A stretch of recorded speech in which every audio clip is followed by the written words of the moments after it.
मैं भी गवाही बताती हूँ, क्योंकि मेरे को खड़े होना ही था, इसलिए मैंने गवाही के समय में नहीं खड़े हुआ। तो हम कल रात को वापस आ रहे थे, हम गए थे अपनी मम्मी के घर।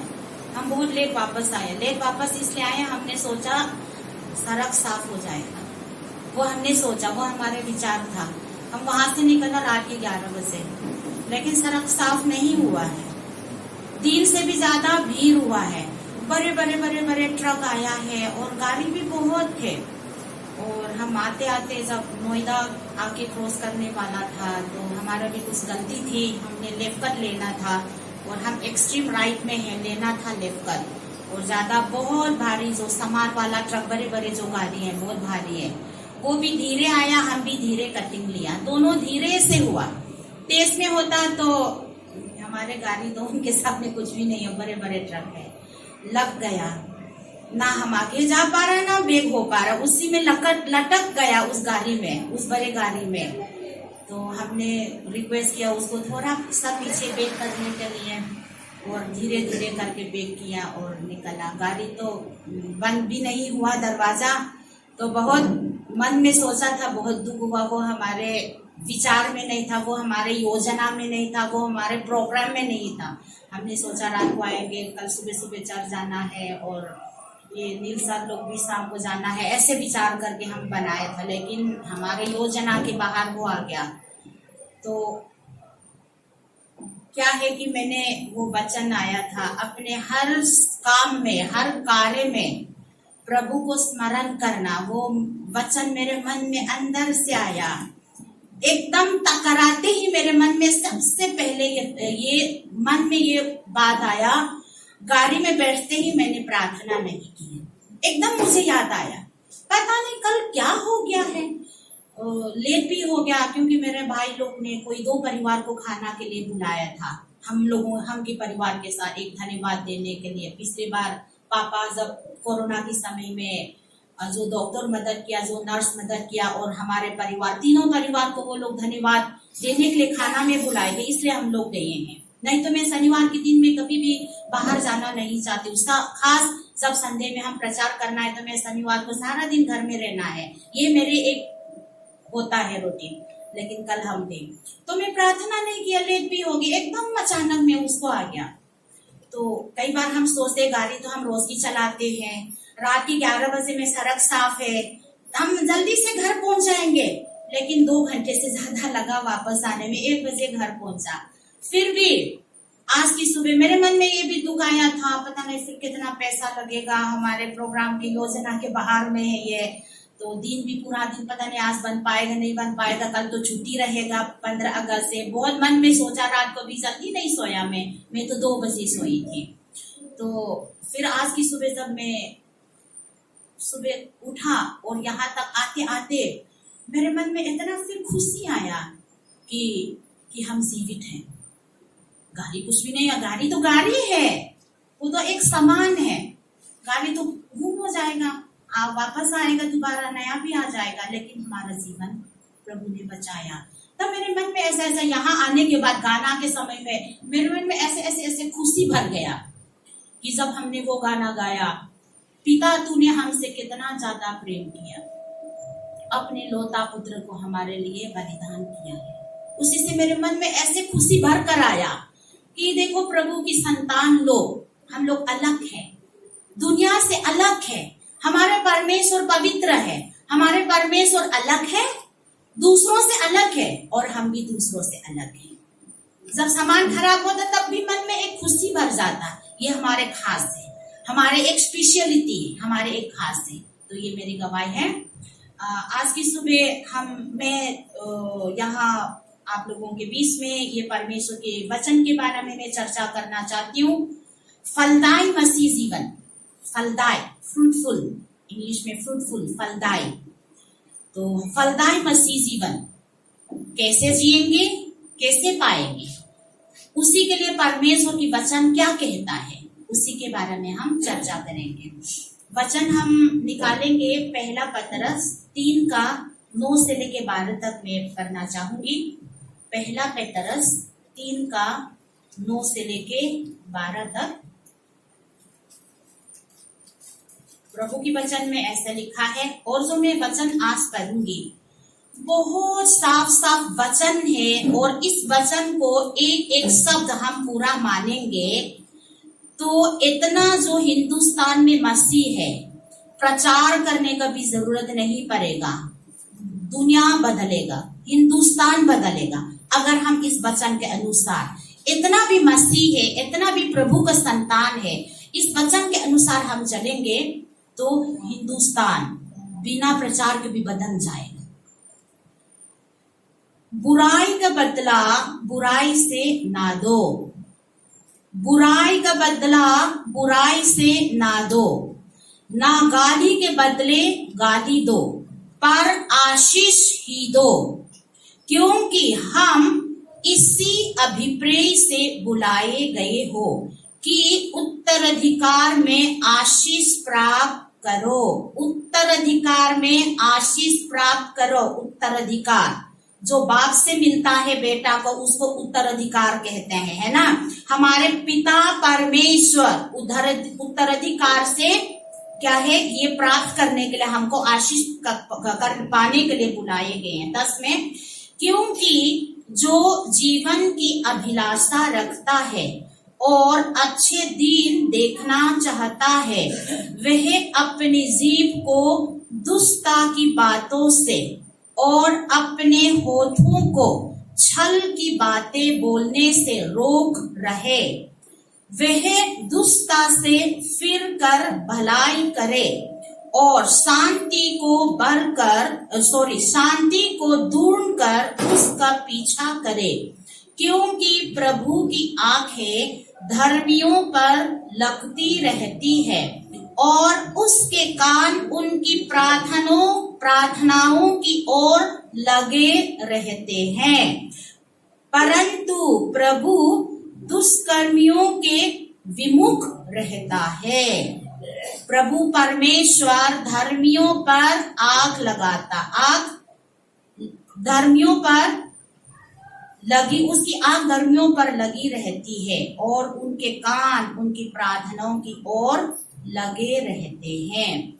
और एक और वचन पढ़ूंगी, नीति वचन 3 का 1 से लेके, थोड़ा लंबा पढ़ूंगी, 1 से लेके 10 तक में पढ़ूंगी। साफ साफ से लिखा है, जिनके पास बाइबल नहीं है मैं बहुत धीरे से पढ़ूंगी और इसको अपने हृदय के पत्थर पर लिखना है।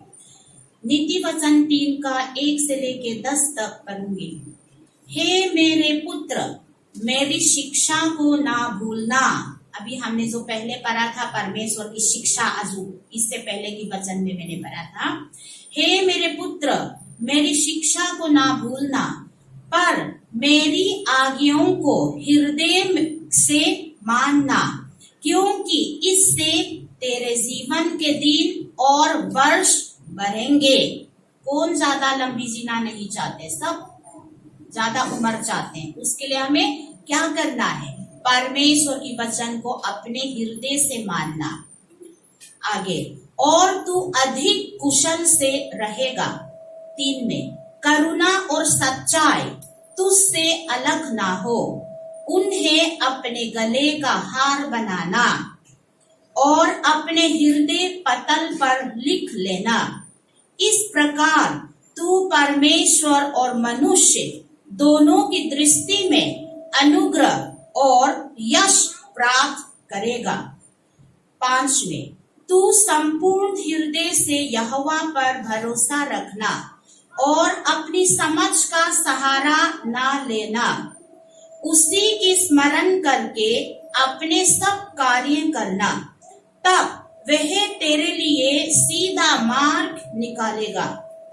अपनी दृष्टि में तू बुद्धिमान ना बनना, यहोवा का भय मानना और बुराई से विमुख रहना। इससे तेरा शरीर स्वस्थ रहेगा तथा तेरी हड्डियों को पुष्टता प्राप्त होगी।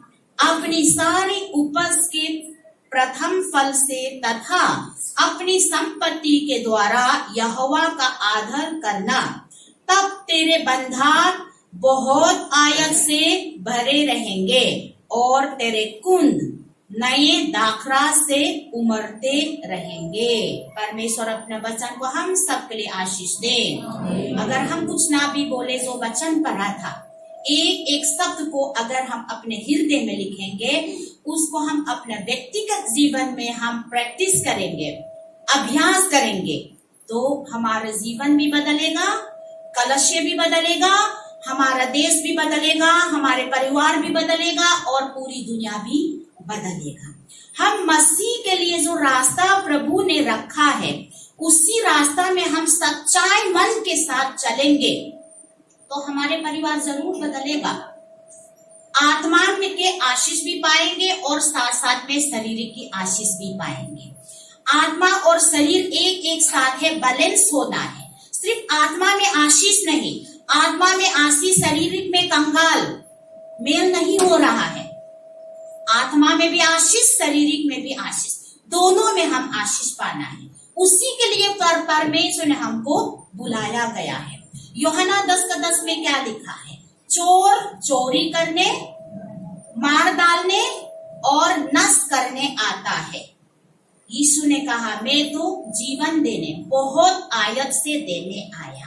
चोर शैतान हमारा जीवन से क्या करने? चोरी करने। जो प्रभु से जो आशीष आ चुका है, आना नहीं, आ चुका है, मसीह के द्वारा जो आशीष दे चुका है, उसको चोरी करने और हमारे जीवन को खत्म करने किसी तरह से भी। कोई तो नशा के द्वारा, कोई अलग अलग पाप के द्वारा नष्ट करने, मार डालने आए। तो वो चीज से अगर हम मसीह में आने के बाद, पिछले इतवार को, पिछले संडे को हमारे भाई बहन 12 लोग ने अपना जीवन को प्रभु के लिए सौंप कर बपतिस्मा लिया। अपने पूरे जीवन पर प्रभु के लिए जीने के लिए बपतिस्मा लिया है। तो हम बपतिस्मा लेने के बाद, हम विश्वास में आने के बाद, हम प्रभु की परिवार की, परमेश्वर की परिवार की सदस्य बनने के बाद भी, जो प्रभु ने जो हमारे लिए जो आशीष रखा है यीशु मसीह के द्वारा, पहले तो शैतान ने चोरी कर दिया हमारे आशीष, लेकिन परमेश्वर ने यीशु मसीह के द्वारा दोबारा रेस्टोर किया, दोबारा लौटाया। जो लौटाया उसको भी चोरी करने के लिए शैतान का काम है, उसको किसी तरह से भी एक मसीह भाई के जीवन से, मसीह बहन के जीवन से चोरी करने के लिए। इसलिए परमेश्वर ने उन सब से बचने के लिए, जो उसने अपने पुत्र यीशु मसीह के द्वारा उत्तराधिकार से, ये सब मुझे बहुत अच्छा लगा। हमारे भाषा में तो सिर्फ लिखा है तब परमेश्वर तुम्हें आशीष देगा, ऐसे लिखा, लेकिन हिंदी भाषा में और इंग्लिश में मैंने देखा इनहेरिट, उत्तराधिकार लिखा। उत्तराधिकार का मतलब है जो बाप से बेटा को जो जायदाद मिला है, धन मिला, दौलत मिला, उसको उत्तराधिकार कहता है ना। कानून के हिसाब से भी वो उत्तराधिकार है। बाप की हर एक दौलत संपत्ति को मिलने का बेटा का हक है, हमारे कानून के हिसाब से भी वो हक है। इसी तरह हमारा हक है मसीह के द्वारा, हम परमेश्वर हमारे बाप है, हमारे हक है कि उत्तराधिकार से इन सब आशीषों को पाने के लिए हमको बुलाया गया है, हमको बुलाया गया है, मसीह ने चुना गया है। कहने का मतलब मसीह के द्वारा हमको इस उत्तराधिकार को पाने के लिए, क्या उत्तराधिकार? तमाम आशीष, आत्मिक का आशीष। सबसे पहले आत्मिक का आशीष क्या है? परमेश्वर ने यीशु मसीह को ग्रहण करने के द्वारा हमको अपना संतान होने का अधिकार दिया है। वो मनुष्य से उत्पन्न नहीं है, ना मनुष्य की इच्छा से, ना लहू से, लेकिन जिसने यीशु मसीह को ग्रहण किया वो परमेश्वर से उत्पन्न है, परमेश्वर का संतान है। जब आपने यीशु को ग्रहण किया अपने उद्धारकर्ता के रूप में, यानी आप आत्मा में परमेश्वर से नया से उत्पन्न हुआ है, नया से जन्म लिया है आत्मा में। हम किस लिए? उस उत्तराधिकार से परमेश्वर हमारे बाप, आकाश को बनाने वाला, पृथ्वी को बनाने वाला, स्वर्गदूतों को भी बनाने वाला, देवी देवताओं को बनाने वाला परमेश्वर, उसके ऊपर राज्य करने वाला परमेश्वर ने मसीह के द्वारा हमको उस उत्तराधिकार को देने के लिए मसीह के द्वारा हमको बुलाया गया है। नीति वचन में क्या लिखा? सबसे पहला शब्द में, हे मेरे पुत्र। सिर्फ इसी शब्द को भी हम कहना चाहेंगे तो बहुत सारा चीजें कहने के लिए। परमेश्वर ने आज मुझे हे मेरे पुत्री, आपको कहा हे मेरे पुत्र। और परमेश्वर की महिमा को जब हम सोचेंगे तो प्रकाशित वाक्य में हम देखेंगे तो परमेश्वर कितना महिमा है। कई बार मैं जब प्रार्थना के लिए जब मैं बैठती हूँ तो मैं अपने आप को ऐसे महसूस करती हूँ मैं क्या हूँ। कई बार आप विश्वास करोगे कि नहीं करोगे, मैं जब प्रार्थना में जब बैठने लगी हूँ तो मेरे कपड़ा को मैंने देखा, अरे मैं ऐसे कपड़ा पहनती हूँ। कई बार इतना वो महान परमेश्वर, कई बार मैं फिर कपड़ा बदल के फिर दोबारा फिर बैठती हूँ, मैं अकेले में ऐसे करती हूँ क्योंकि वो इतना महान परमेश्वर। प्रकाशित में जब हम पढ़ेंगे इतना महान परमेश्वर जो स्वर्गदूतों के ने उसकी जो धन्यवाद किया है, उस परमेश्वर ने आज आपको मुझको अपने पुत्रा, हे मेरे पुत्री, हे मेरे पुत्रा जो कहता है। तो एक दिन कुछ 1-2 हफ्ता पहले की बात है, मेरे बेटी जब स्कूल से आई थी बहुत खुश होकर आए थे। गेट भी इसने ऐसे मतलब हल्ला मचा के ऐसे खटखटाया कि दरवाजा खोलो दरवाजा खोलो, खुशी की आवाज से। मुझे पहचान लिया, उसके मन में बहुत खुशी है। उसी दिन वो कोई कंपटीशन के लिए गई थी स्कूल के बाहर, वो मैंने सोचा जरूर कुछ ना कुछ प्राइज तो जीत के आया है, आवाज से मुझे पता चला। अंदर आया, हमने फर्स्ट प्राइज जीता ऐसे करके चिल्लाया। फिर उसके बाद हाँ मैं और मना आज मैं बहुत खुश हूँ। मैंने कहा क्यों? आज ना सुबह हम स्कूल से जाने से पहले मेरे सीलू मैम उसकी प्रिंसिपल का नाम है, उसने ना मुझे ना पहचाना, मेरे नाम से उसने ना सरवन करके बुलाया। तो मैं इतना खुश हूँ करके उसने अपने हाथ उठा के घूम रहा था, तो मेरे हृदय में आया। तो मेरे बेटी जो है उसकी प्रिंसिपल मैम ने उसके नाम को जाना, सरवन करके बुलाया उसको। लगभग 2-2.5 हजार बच्चे, उनके बीच में जब प्रिंसिपल ने उसके नाम को जब पुकारा तो वो बहुत खुश थे। तो मेरे मन में आया मेरे बेटी को शायद कुछ मैंने समझाने में थोड़ा कमी रह गया शायद। देखो उसकी मैडम ने 2-2.5 हजार बच्चों के बीच में जब नाम से बुलाया तो वो इतना खुश थे, लेकिन जो परमेश्वर ने जब उसको बुलाया, उसको याद किया, उससे ज्यादा वो खुश हो रहा है। कुछ तो मेरे तरफ से अपने गलती को ऐसे मैंने महसूस किया है। तो आज मेरे कहने का मतलब आज उस परमेश्वर ने हमको हे मेरे पुत्र, हे मेरे पुत्री, हम उसकी लायक है नहीं, हम उसके योग्य है नहीं, उसी ने अपने ही अनुग्रह से, अपने ही दया से यीशु मसीह पर विश्वास करने के द्वारा उसने रास्ता बनाया कि हम उसको पिता कहकर हम बुला सकते। हे पिता, हे मेरे बाप कहने के लिए उसने हमारे लिए रास्ता दिया। इस बात पर जब ये सिर्फ मैंने हे मेरे पुत्र में भी मेरे मन में ऐसे खुशी से भरा था कि प्रभु ने मुझे हे मेरे पुत्री, हे मेरे संतान, हे मेरे पुत्रा कहता है कि हमारे परमेश्वर ने। तो मसीह जो है, हम जब मसीह में आते हैं हम काफी चीज छोड़ा है। खास यहाँ आपके समाज में जो आप लोग सब अलग, खास जो हिंदू धर्म से आए हैं तो बहुत चीज छोड़ा है। जब हम प्रभु में आता है, मसीह जीवन में क्या होता है, कुछ छोड़ना होता है और कुछ पकड़ना भी होता है। कुछ छोड़ेंगे तो कुछ पकड़ना भी होता है। कुछ छोड़ेंगे, अगर हम कुछ नहीं पकड़ेंगे तो बीच में मुश्किल हो जाएगा। सीढ़ियां हम चढ़ते हैं, एक नीचे वाला सीढ़ी को हम रखते हैं तो ऊपर वाली सीढ़ी पर हम अपने पाँव रखते हैं, तभी तो हम ऊपर चढ़ेगा। जब नीचे का सीढ़ी हमने छोड़ दिया, ऊपर का सीढ़ियां नहीं पकड़ेंगे तो क्या होगा, गिरेगा, बीच में गिरेगा। जैसे बांस में जो सीढ़ी बनाते हैं ना, बीच में जो गैप भी है उसी में गिर सकता है। कुछ छोड़ेंगे, कुछ पकड़ना है, कुछ फेंकना भी है, कुछ लेना भी है। मसीह जीवन में सिर्फ छोड़ना नहीं, पकड़ना भी है। इन चीज को हम बहुत दिमाग में लगाना बहुत जरूरी है। हमने छोड़ा काफी चीज, बहुत लोग ने, मैंने सुना, मैं मस्जिद जाना छोड़ दिया, लेकिन जो जाना छोड़कर जो आगे पकड़ना उसको नहीं पकड़ा तो बीच में गिरा है। बहुत जीवन मैंने देखा है। मैंने मंदिर जाना छोड़ दिया, मैंने मूर्ति पूजा छोड़ दिया, लेकिन छोड़कर जो पकड़ना है उसको बहुत जरूरी है। छोड़ने के बाद कुछ पकड़ना भी है। हम अपने पुरानी कपड़ा उतारेंगे तो नया पहनेंगे, नहीं तो क्या हो जाएगा, हमारे नंगे पर दिख जाएगा, है ना। पुराने कपड़ा उतारेंगे तो साफ कपड़ा भी तो पहनेंगे। हमने अपने पुरानी कपड़ा उतारा, जब मसीह में आया हमने अपने पुराने मनुष्यता जो पाप से भरा हुआ जो श्राप था उसको उतारा, तो हम नया कपड़ा पहनना जरूरी है। नया कपड़ा के साथ चलना जरूरी है। यहां पर जो हमने पढ़ा था, हमारे जो विषय था फलदायी मसीह जीवन। जब हम मसीह में आता है, हम फलदायी कैसे बनेंगे, आशीष के साथ हम जिएंगे कैसे, उसके बारे में जो वचन मैंने अभी पढ़ा था। बुराई के बदला बुराई नहीं, गाली के बदला गाली नहीं, लेकिन क्या करना, आशीष देना। क्यों? क्योंकि हम मसीह, क्योंकि मसीह ने वो किया, क्योंकि प्रभु यीशु मसीह ने सबसे पहला वो किया। प्रभु यीशु मसीह ने क्या किया, हम अपने दुश्मनों के लिए अपना जान बलिदान दिया। जब हम प्रभु की दुश्मन बन चुके, जब हम प्रभु की दुश्मन बन चुके, कहां पर, एदन के बगीचे में, जब प्रभु ने कहा, जब परमेश्वर ने मनुष्य को, आदम को आगे दिया, तो इस फल को नहीं खाना, अच्छाई और बुराई ज्ञान का फल को खाओगे तो निश्चय मर जाओगे, मेरे से अलग हो जाओगे हमेशा के लिए।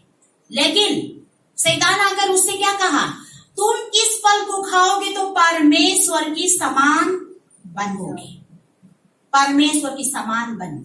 कहने का मतलब मनुष्य जो है, लालच आया कि हम परमेश्वर की कुर्सी पर बैठेंगे, हम परमेश्वर की जगह को छीनने के लिए हमने उस शैतान की बातों पर आ गया।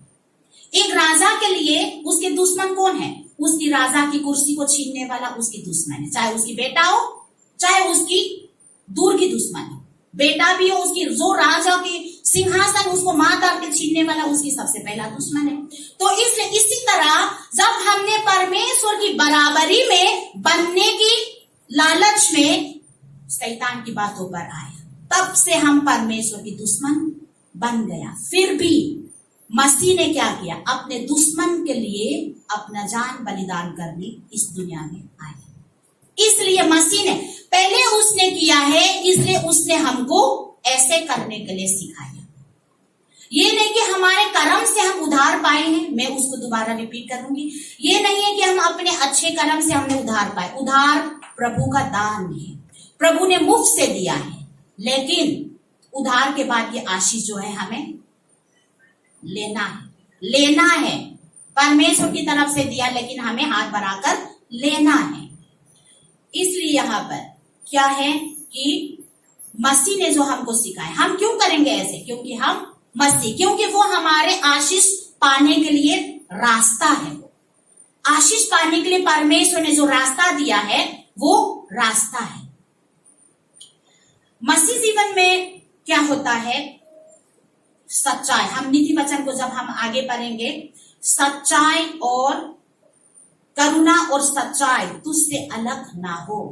सच्चाई, ये सिर्फ इस बात में भी हम बहुत ज्यादा बातें हैं बात करने के लिए। सच्चाई, क्योंकि हमारे जीवन में एक सच्चाई है, क्योंकि वो क्या है, वचन, परमेश्वर यीशु मसीह सत्य है। क्योंकि हमारे अंदर एक सत्य है, इसलिए हमें क्या है, सच्चाई ही बोलना है। सच्चाई में क्या होता है, छोटा बड़ा, झूठ तो झूठ है, छोटा सा भी झूठ भी झूठ है।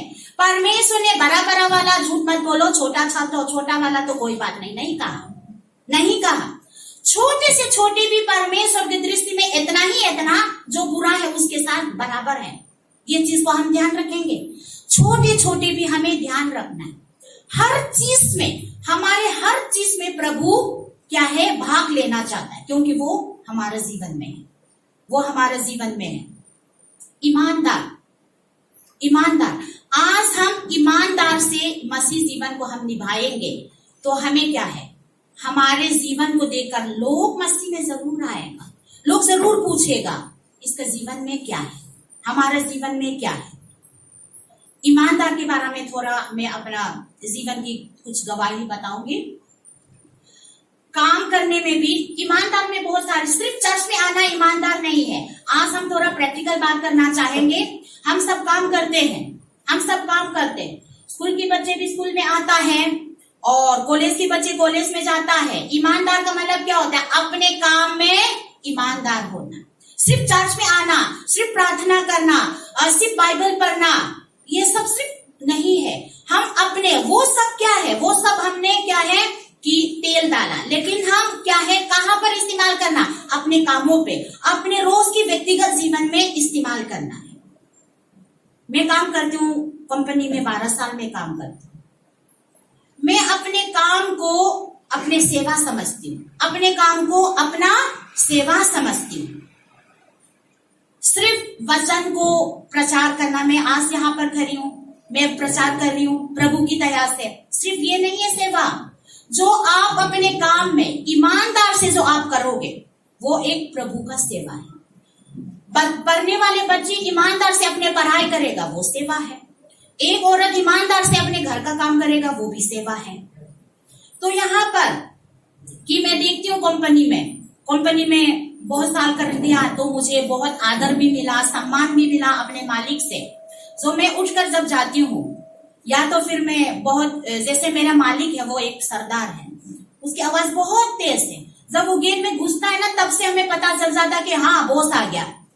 तो क्या करता है कि लोग जो है बातें भी करेगा, फोन भी करेगा, जब नीचे बॉस की आवाज सुनता ना, गेट अंदर घुसने से पहले वो किसी का नाम को बुला के पुकार कर बुलाते तो सबको पता चल जाता बॉस आ गया। सब अपने हर चीज को हटाया, फटाफट काम करने की एक्टिंग करता है काम करने की। तो एक दिन में नींद आ रही थी, मैं ऐसे करके टेबल में सो रही थी, तो मेरे एक क्लाइंट भी बैठा था, कोई है बैठा था जान पहचान, जो बॉस आया नीचे आवाज आया तो उसने मेरे से बोला, तो मैडम उठो बॉस आया है देख लेगा, मेरे से बोला। मैंने कहा कोई बात नहीं, तुम पहले से भी मैं सोई तो देख लिया, डांटेगा भी कोई बात नहीं, क्योंकि पहले से मैं सोई हुई नींद आ रही थी उस दिन, मुझे बहुत कुछ बीमार थी। तो मेरे कहने का मतलब क्या है कि और काम में भी ईमानदार मतलब क्या है, हम प्रभु की दृष्टि में काम करते, एक वचन में भी है ना कुरिन्थियों में ऐसे कुछ, कोलोसियों में ऐसे कुछ है, हम क्या है प्रभु की दृष्टि में हम काम करते हैं, मालिक की दृष्टि में नहीं, हमारे पादरी की दृष्टि में नहीं, हमारे प्रचारों की दृष्टि में नहीं। अच्छे भला काम हम किसकी दृष्टि में कर रहे हैं, प्रभु की दृष्टि में करें, क्योंकि प्रभु की आंखें सब जगह पर पहुंचता है। और उसी में पहला पेतरस में क्या लिखा, प्रभु की आंखें धर्मियों पर लगाते रहते हैं और उनकी प्रार्थनाओं पर उसकी कान लगता है। इसलिए हम कहाँ पर रहे, कमरे में अलग अकेले रहे, कहीं पे भी रहे, ईमानदार सच्चाई क्या है, नीति वचन में क्या लिखा, वो अपने गले का हार बनाना, अपने दिल की पत्थर पर लिख लेना, इसका मतलब अपने शरीर पर रखना, क्योंकि वो प्रभु का वचन है, कोई यहाँ पर आता है भवन में परमेश्वर के पास आशीष के लिए, बीमार है, तकलीफ है, आशीष के लिए, लेकिन जब तक आपका जीवन में, मेरे जीवन में वचन नहीं है तो वचन कैसे हमारे जीवन में, आशीष कैसे आएगा। क्योंकि यूहन्ना 1:1 में क्या लिखा है, आदि में वचन था, वचन परमेश्वर के साथ था और वचन परमेश्वर था, वचन परमेश्वर है। इतना ही वचन हमारे हृदय में लिखेगा, इतना बड़ा परमेश्वर हमारे जीवन में है, मेरे बात को पकड़ में आया, इतना वचन हमारे जीवन में रहेगा, हमारे अंदर में हम लिखेंगे करेंगे, इतना ही परमेश्वर हमारे जीवन में काम करे, क्योंकि वचन परमेश्वर है। और उसके बाद हम ईमानदार में, तो फिर क्या हुआ कि ईमानदार मतलब सच्चाई में, पैसा के बारे में भी, मैं पैसा का रखवाली करती थी जब मैं काम करती थी, पैसा की रखवाली करती थी। 12 साल जब मैं काम करती थी, सारा चेकबुक मेरे हाथ में होता है, चेकबुक मालूम है ना, चेकबुक जो मालिक साइन का, चेकबुक में सिर्फ जिसके नाम है, मेरे जो मालिक का नाम है नविंदर पाल सिंह, तो साइन में हमेशा करती हूँ, उसकी साइन में हमेशा मैं करती हूँ, क्योंकि उसने इतना विश्वास कर लिया है कि मैं गलत नहीं होगा, तो इसलिए सारा साइन मैं करती हूँ। 12 साल में साइन करती हूँ चेक में, और इतना पेमेंट आया मैं लिखती हूँ, मैं दिखाती हूँ इतना पेमेंट आया, उसने कहा इनको दे दो, इतना घर पे रखो, बस इतना बताता है, तो फिर उसके बाद बाकी मैं अपने हिसाब करके उसको दिखाती हूँ। तो इसी तरह 12 साल मैंने काम किया। तो 12 साल के बाद जब मैंने काम छोड़ा, वो जिम खोला, जब मैं नहीं रहा तो उसको चेक में साइन करना पड़ा। 4-5 महीना तक चेक हमेशा रिजेक्ट हो जाता है, क्योंकि उसने अपना खुद साइन भूल गया, बार बार रिजेक्ट होता था, वापस लाते थे, दोबारा साइन करते थे, तो उसने कई बार बैंक में जाना पड़ता था। तो इसी तरह मैं अपने जीवन की गवाहियों में बना। उसके बाद नीचे जब नीति वचन में हम करेंगे तो फिर क्या हुआ, इस प्रकार तू परमेश्वर और मनुष्य दोनों की दृष्टि में अनुग्रह और यश प्राप्त करेगा।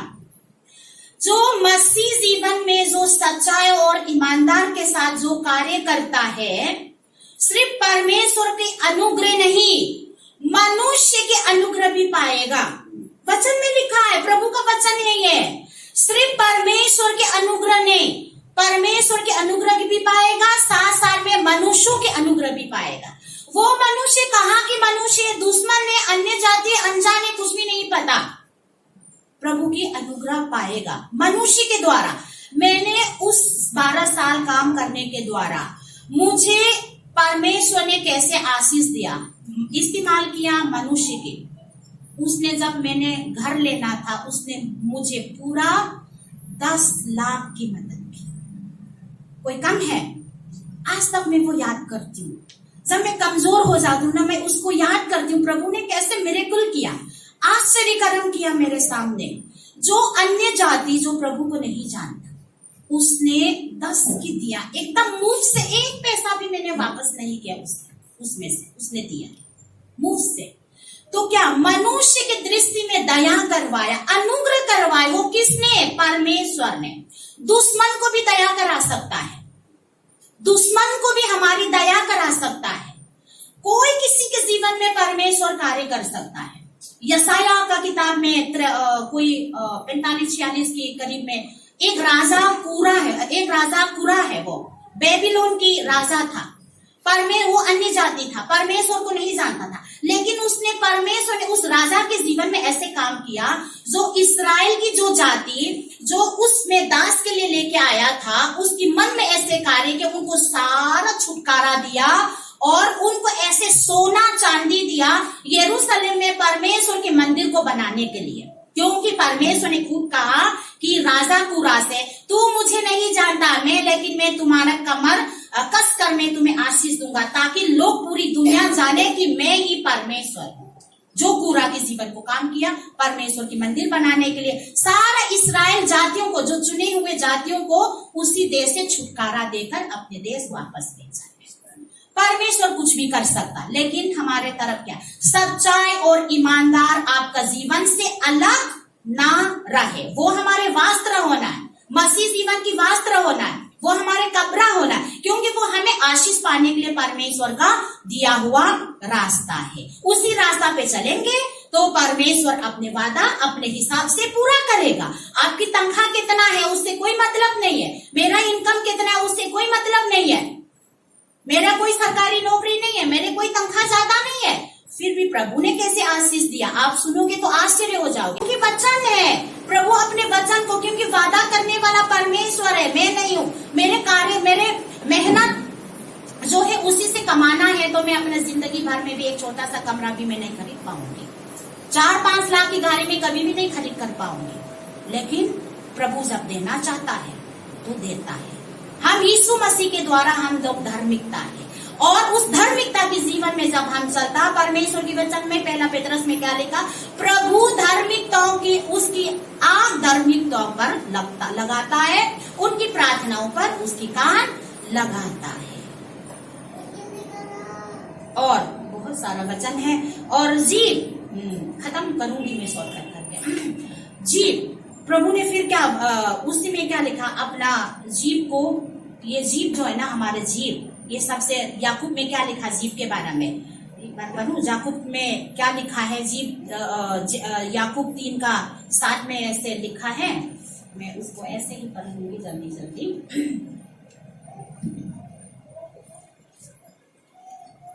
याकूब 3 में जीव के बारे में क्या लिखा है, मैं ऐसे पढ़ती हूँ। क्योंकि प्रत्येक जाति के पशु पक्षी, रेंगने वाले जंतु और समुद्र की जीव पाले जा सकते हैं। सब कुछ जानवर हम पाल सकते हैं, हाथी भी पाल सकते हैं, इतना बड़ा हाथी है ना, उसको संभालने के पाल सकता है, कोई कोई तो शेर भी पालता है। तो पर जीव को कोई भी वश में नहीं कर सकता। जीव जो है, ये जीव कोई भी अपने क्या है वश में नहीं रख सकता। ये एक ऐसी बुराई है जो कभी शांत नहीं रहती तथा प्राण नशक विष से भरी है, ऐसे बुराई है, ये कभी शांत नहीं रह सकता।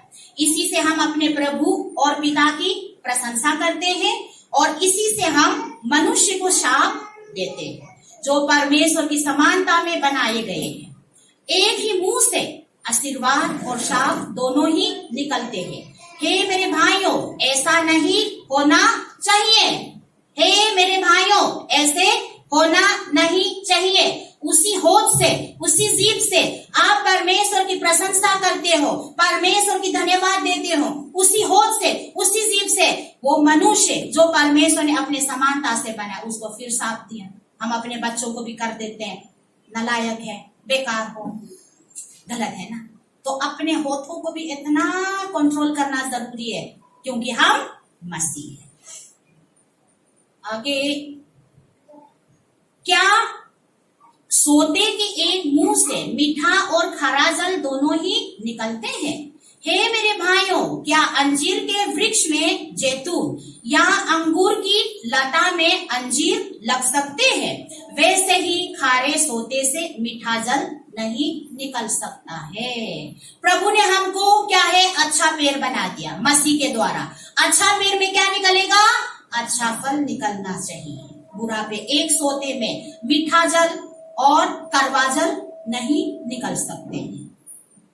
एक ही जल निकलेगा, या तो मीठा निकलेगा या कड़वा निकलेगा। हम तो प्रभु ने यीशु मसीह के द्वारा हमको मीठा बना दिया, इसलिए हमारे जीभ से भी मीठा शब्द, आशीष का शब्द निकलना है।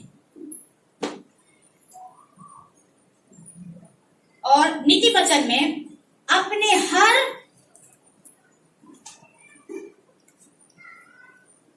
उसी को स्मरण करके अपने सब कार्य करना, तब वह तेरे लिए सीधा मार्ग निकालेगा। उसी को स्मरण करके, उसी को याद करके हर कार्य करना, हर कार्य। प्रभु ने ये नहीं कहा कि सिर्फ गाड़ी लेने के लिए जब प्रार्थना करना, बड़े बड़े मकान खरीदने के लिए सिर्फ प्रार्थना करना, ऐसे नहीं कहा। छोटे छोटे कार्य में भी, हर कार्य में बोला है, हर कार्य में प्रभु को स्मरण करना।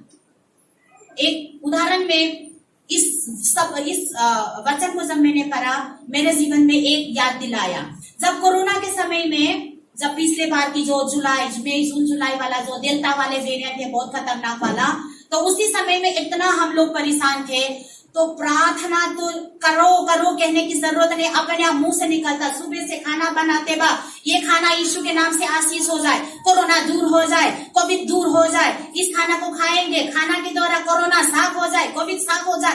मैं बोलते रहती हूँ, सारा रसोई को यीशु मसीह के लहू से साफ करती हूँ, ऐसे करके कर। धीरे धीरे कोरोना हटा, कोरोना हल्का हुआ, मेरे प्रार्थना धीरे धीरे हल्का हो गया। कब गायब है पता ही नहीं चला।